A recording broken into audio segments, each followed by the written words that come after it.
අද කාලේ අපි ගොඩක් දෙනෙක්ට තියෙන ලොකුම පුරුද්දක් තමයි රැට නිදා ගන්න ඇඳට ගියාට පස්සේ පැය ගාණක් ෆෝන් එක දිහා බලන් ඉඳලා අන්තිමට ඒ ෆෝන් එක කොට්ටේ යටින් හරි ඔළුව ළඟෙන්ම හරි තියාගෙන නිදා ගන්න එක. උදේට ඇහැරුණු ගමන් වෙලාව බලන්න, එලාම් එක ඔෆ් කරන්න ලේසි නිසා අපි හැමෝම වගේ මේ දේ කරනවා.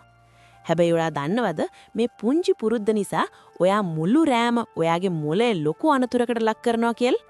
අද අපි කතා කරමු මේ විදිහට ෆෝන් එක ඔළුව ළඟ තියාගෙන නිදාගත්තාම ඇත්තටම ඔයාගේ ඇඟට සහ මොළයට මොකද වෙන්නේ කියලා. මුලින්ම අපි තේරුම් ගන්න ඕනේ ජංගම දුරකථන වැඩ කරන්නේ කොහොමද කියලා. ෆෝන් එකකින් නිතරම ළඟම දින ටවර් එකට සිග්නල් යවනවා වගේම සිග්නල් ලබා ගන්නවා. මේ සඳහා ෆෝන් එකෙන් පිට කරන්නේ රේඩියෝ සංඛ්‍යාත.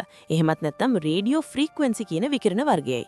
ගොඩක් අය හිතන්නේ මේවා එක්ස්රේ කිරණ වගේ එක පාරටම ඇඟ පුලුස්සලා දාන භයානක විකිරණ කියලා. ඇත්තටම මේවා ඊතරම් ප්‍රබල නැති non ionizing කියන කාන්දේට අයිති විකිරණ වර්ගයක්. හැබැයි ප්‍රශ්නේ තියෙන්නේ එතන නෙවෙයි.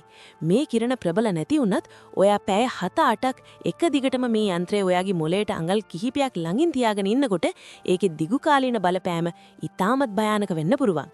ලෝක සෞඛ්‍ය සංවිධානයේ පවා මේ ජංගම දුරකථන විකිරණ පිළිකා ඇති කිරීමේ අවදානමක් සහිත කාණ්ඩයකට ඇතුළත් කරලා තියෙන්නේ ඒ නිසයි. ඔයා ෆෝන් එක කොට්ටේ යටින් තියනකොට මේ තත්ත්වය දිගුණ තෙගුණ වෙනවා. ඒකට ප්‍රධාන හේතුවක් තියෙනවා. සාමාන්‍යයෙන් ෆෝන් එකක් කොට්ටයක් යටට හෝ ඇඳිලි රෙද්දක් යටට ගියාම ඒකට සිග්නල් අල්ලගන්න තියෙන හැකියාව අඩු වෙනවා. එතකොට ෆෝන් එක කරන්නේ කොහොම හරි සිග්නල් හොයාගන්න ඕනේ නිසා Tamanගේ උපරිම බලය පාවිච්චි කරලා විකිරණ පිට කරන එකයි.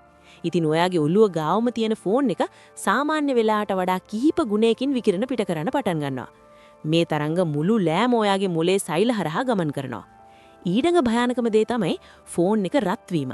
ෆෝන් එකක බැටරියක් charge වෙනකොට වගේම network එකත් එක්ක සම්බන්ධ වෙනකොට යම්කිසි රස්නයක් පිට කරනවා. ඔයා එක කොට්ටේ යටින් තිබ්බම ඒ රස්නය පිට වෙන්න වාතාශ්‍රයක් ලැබෙන්නේ නැහැ. ෆෝන් එක ඇතුලේ තියෙන ලිතියම් අයන් බැටරිය ඕනෑවට වඩා රත් වුණොත් ඒක පුපුරලා යන්න හරි ගිනි ගන්න හරි ලොකු සම්භාවිතාවක් තියෙනවා. ලෝකේ පුරාම මේ වගේ කොට්ටේ යට තිබ්බ ෆෝන් පුපුරලා මිනිස්සුන්ගේ මූණ සහ ඔළුව පිලිස්සුණු අවස්ථා ඕනතරම් වාර්තා වෙලා තියෙනවා. අනිත් කාරණේ තමයි මේකින් ඔයාගේ නිින්දට වෙන ලොකුම විනාශය.